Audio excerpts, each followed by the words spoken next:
Shabbat Shalom. 248 years ago yesterday, our American forebears declared that they wanted new leadership. Some of them did. And this week, our country has been in a painful conversation about what kind of leadership we need. It also just so happens that this week the Torah is asking that same question. We find ourselves in Parshat Korach, just about halfway into the book of Numbers, or Bimidbar, in the wilderness. And the Parsha is named for a man, Korach, who thought that he should be the leader of the Israelites. And it opens on a direct face-to-face confrontation between Korach and Moses.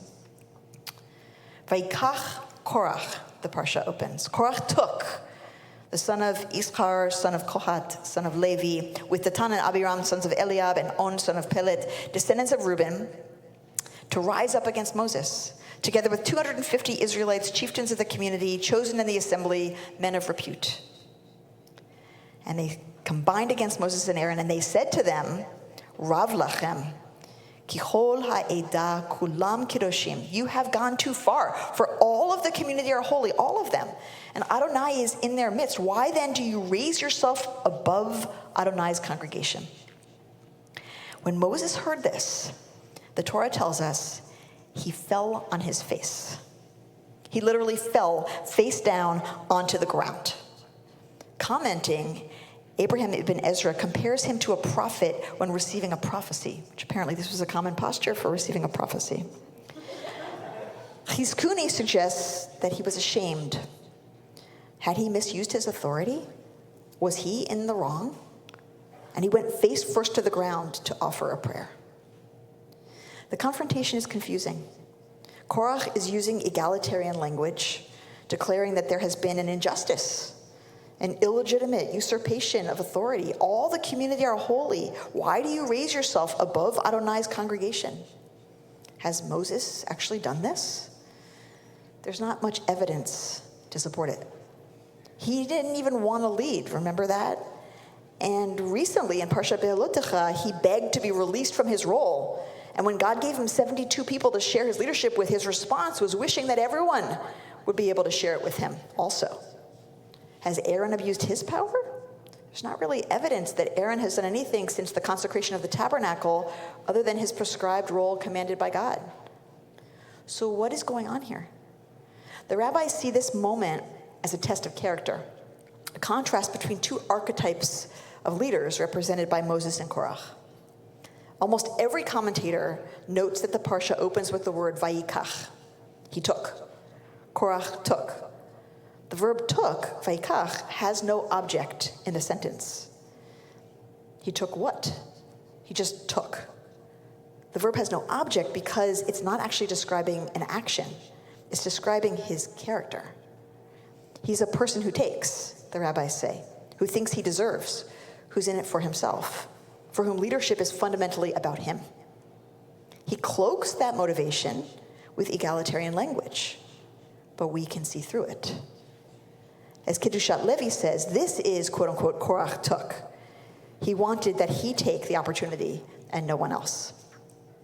Moses, on the other hand, is more humble than, quote, any other person on the face of the earth, as Torah just declared 4 chapters ago in this book of the Torah. When confronted with 250 men trying to seize his power, his response is to fall on his face. Aaron's response is to remain utterly silent. These are exemplars of humility for our tradition. And for Moses, our tradition has it, this is about service, it's about giving. It's about giving to something larger than himself. And even though, because he's the one in power, it could look like he's holding himself above the congregation, the truth of his character shines through. I don't claim to know what should happen next in this country. And I'm not allowed to take sides or say anything about it anyway. But what our rabbis say about this parsha is that we all have a bit of Moses and we all have a bit of Korach in us. We all have some measure of humility and some measure of arrogance. We all have some part of us that is giving and some part of us that is taking. But good leadership will always look more like giving than taking. and more like humility than arrogance. Good leaders put the cause and the people and the nation above themselves. That doesn't mean that they shouldn't be the leader.